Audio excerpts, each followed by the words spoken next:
Hi everyone, welcome back to Simply Explained.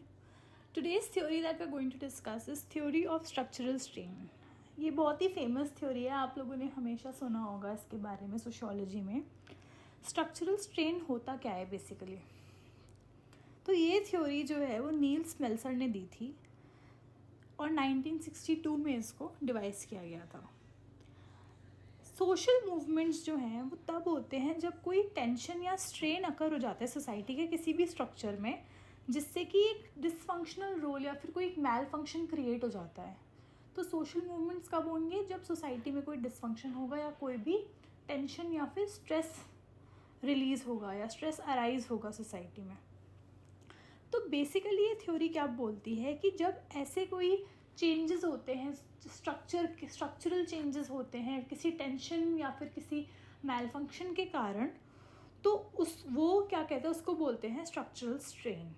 So this theory says कि दो तरीके से स्ट्रक्चरल स्ट्रेन हो सकता है.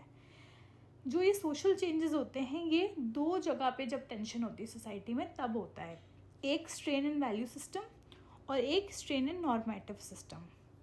कि वैल्यू सिस्टम में जब स्ट्रेन आ जाता है तो हमारा सोशल मूवमेंट्स क्रिएट हो जाते हैं, और नॉर्मेटिव सिस्टम में जब चेंजेस आ जाते हैं तो हमारा सोशल मूवमेंट्स हो जाते हैं. तो वैल्यू सिस्टम में जो चेंजेस होते हैं उसका क्या मतलब होता है? जब कोई भी कॉन्फ्लिक्ट होता है between old values and new values, या फिर जब कोई भी वैल्यूज़ किसी भी पर्सन या ग्रुप के साथ इंटरफियर करती है, तो वो होता है स्ट्रेन इन वैल्यू सिस्टम. जैसे कि आप ऐसे लेके चलो कि पुराने ज़माने में या फिर ट्रेडिशनल इंडियन सोसाइटी में एक जो विमेन हैं they were not allowed to go out and work. But in modern society, contemporary society, Indian system में क्या सीन है? Women were not allowed to go out and work, but in modern contemporary Indian society women are going out to work. तो value system कैसा change हो गया? पहले traditional values क्या कहती थी कि women are subjected to home, man is the earning member of family. But value system in modern society, in contemporary society has changed. तो जब कोई कॉन्फ्लिक्ट अराइज होता है इन द वैल्यू सिस्टम और नॉर्मेटिव सिस्टम, तो वो होता है स्ट्रक्चरल स्ट्रेन. इसको एक बार रीड करते हैं.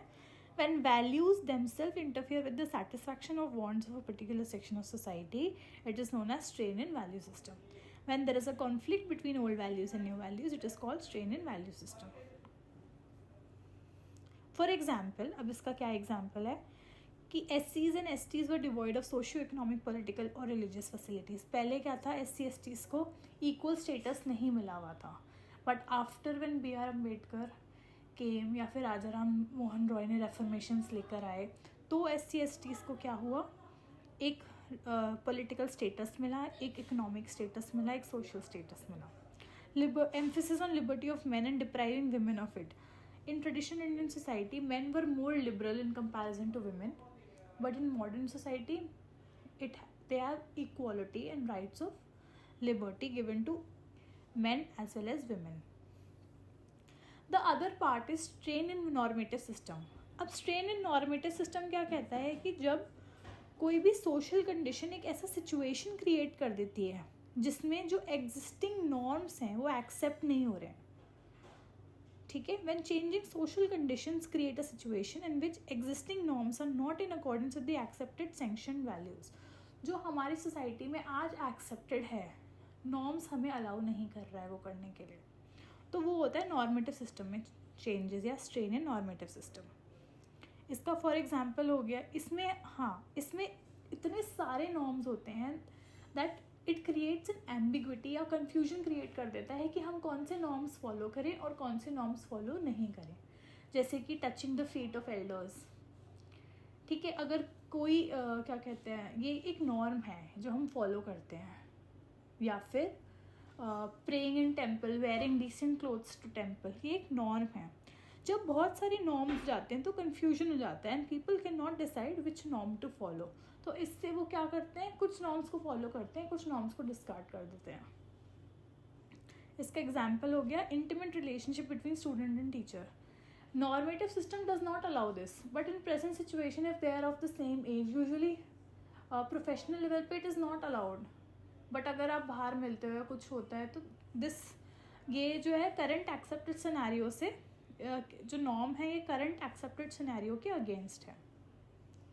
अब नील स्मेल्सर ने बोला कि जो इसने कुछ 6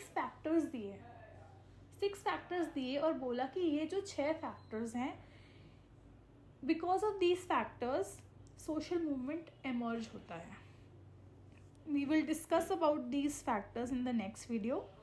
Till then, stay tuned. Thank you for watching.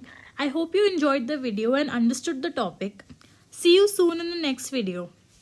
If you have any doubts, please leave your comments, or you can also email me on the email provided below. Please like, comment and subscribe to my channel. Thank you.